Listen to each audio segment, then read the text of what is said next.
Probably won't build gory. Ooh, ooh. Wow. Wow. Wow. Wow. Hello YouTube, it's Dragon Turtle with the Quiet Raid Channel Legends video. Real ASMR like. Alright, so today we're gonna pull some ancient shards. I am not doing the fusion. I don't care about the fusion on this account. It won't do much for me. So this is just something I wanted to show you guys really quickly. This is the Ice Golem tournament. I am currently number 2. I haven't spent very many resources at all to do this. If you want relentless gear, and I stress this all the time for early accounts or low spenders, if you want relentless gear, do Ice Golem tournaments, guys. I did not put a lot into this. I can probably beat this guy, just being honest. I don't know if he's a spender or not, but in the last little bit of time, I'll probably go hard unless he watches this video and snipes me and prepares for it. Totally doable. But I'm gonna get some epic level relentless gear. It's even okay if I get second place. I don't want third place because I don't really want blue gear, but either of these places will be just fine to me. So even if I just wanted to slow roll it and get second, that's great. But this is my strategy for getting relentless gear, just to help some of you guys out. And it's worked pretty well. I got some triple speed gear, I got some good speed and accuracy gear in relentless, some good damage gear in relentless. Already building that up on this account. Now let's get to pulling the shards. Alright, so there is no goal here. We're not really trying to get anything in particular. I think I'm far from mercy. I don't think I'm close at all. All that I'm expecting really is about 3 epics. That's what the RNG, that's what the percentages say, that I'm gonna get about 3 epics. They're at 16%, maybe a 4th, and that's all I'm hoping for. Let's do it.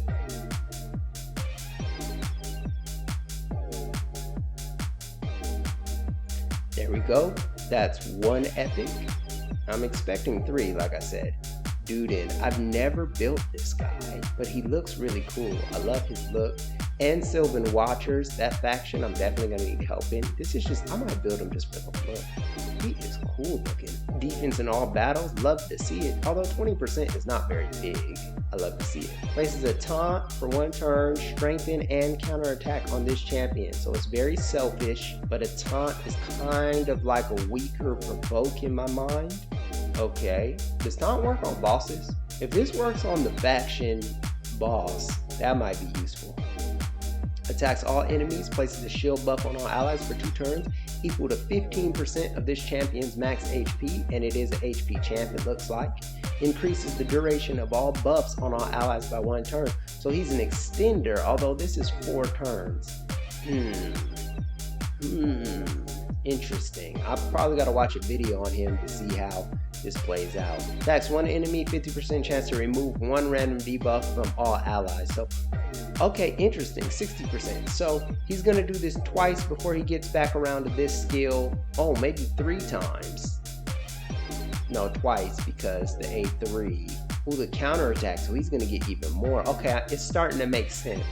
So, okay, so he's like a weird cleanser is what I'm getting. He's like a weird cleanser, right? Not weird, that's not the word I want to use. He's just like your normal, like, how do you say, just like alternative type of cleanser? You know what I mean? Not your mainstream type. Interesting. I kind of want to see him in action. I'm tempted just to see him in action.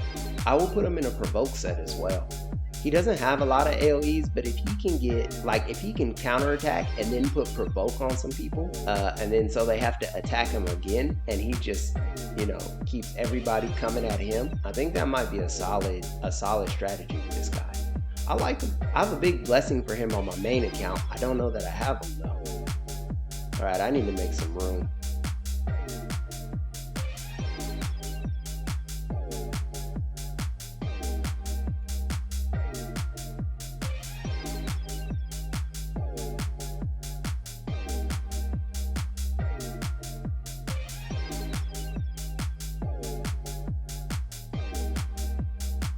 Alright, we got some more room. Let's see what we get. Another epic. That's all I'm really expecting. There it is. Gory. Probably won't build gory. Ooh, ooh. Wow. Wow. Wow. Wow. The math. Guys, if you see my main account pulls too, maybe, you know they used to talk about this thing called streamer luck or content creator luck. I'm not really a big believer in luck as much as I am in fate, you know, by God or divine, but it's kind of crazy. This RNG doesn't even make sense, just on a percentage basis.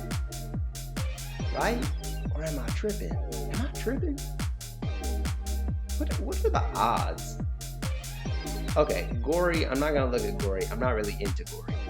Franox, I've heard Franox can be a monster. That's what I've heard. Like, she can do incredible damage. I think this is it.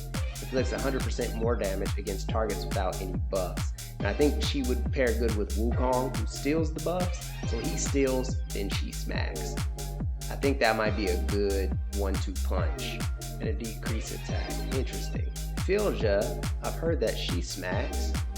Attacks all enemies, fills turn meter by 15%, heals by 15% of damage if this attack is critical.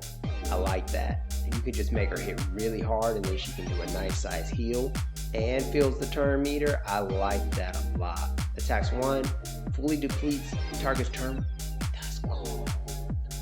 That's a cool move right there. Attacks 1 enemy 2 times, destroy the target's max HP by 10% damage. Cannot destroy a single enemy's max HP by more than 50%. If this champion has 2 or fewer buffs at the start of the turn, places a 50% increased attack and a 30% increased crit damage buff on this champion for 1 turn. So basically, she's going to be buffed up regardless, no matter what. I like her. I think she's going to fit well into my faction wars. I think she's going to be the main nuker. And then we have Doom Priest. Doom Priest is just incredible. And as a matter of fact, I just built up Glycea, but I think she can take Glycea's place. Because if I make her go first every turn, she will clear any debuffs that the clan boss puts out, and she can make your team instantly affinity friendly. But she's not defense based, so statting her might be a little hard, getting her into the right build. Let's pull again.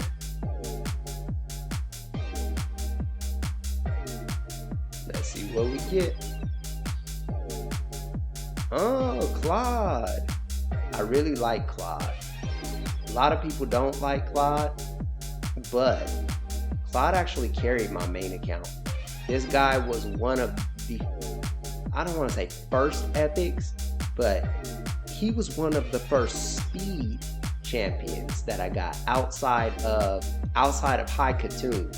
I got High Katoon, I didn't build her, and then I pulled this guy, and I needed help in that faction war. So I built this guy as like my first epic increased speed champion. And despite all of the bad things that a lot of content creators have said about him, I've seen him in several videos and they didn't really have good things to say about him. He carried my account. So, you know, I don't really know what to tell you. Like, I can't tell you he sucks because he carried my account. I can acknowledge in the grand pool of all the champions that exist, he might not be the best in the world, but he carried my account. So he might do it again too, now that I have him. He is gonna pair really well with Brugard. Now I'm building a solid Ogren Tribes faction as well. Places a shield. So this skill is not the greatest because if he's your speed champ, you want him to go first. And that increased accuracy is nice too. If he's your speed champ, you want him to go first. But then the shield buff, you don't want him to play this first because then your team is gonna go and they're not going to get the benefit of this. They're not gonna get the benefit of this unless you have somebody to extend this or this gets extended somehow, some way. Because they're all gonna take their turn before they get hit and then it's gonna fall off, right?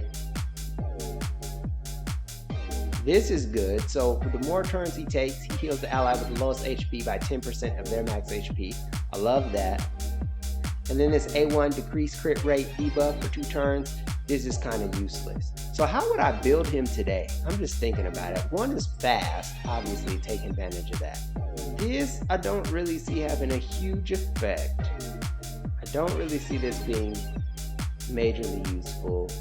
I don't really see this being majorly useful.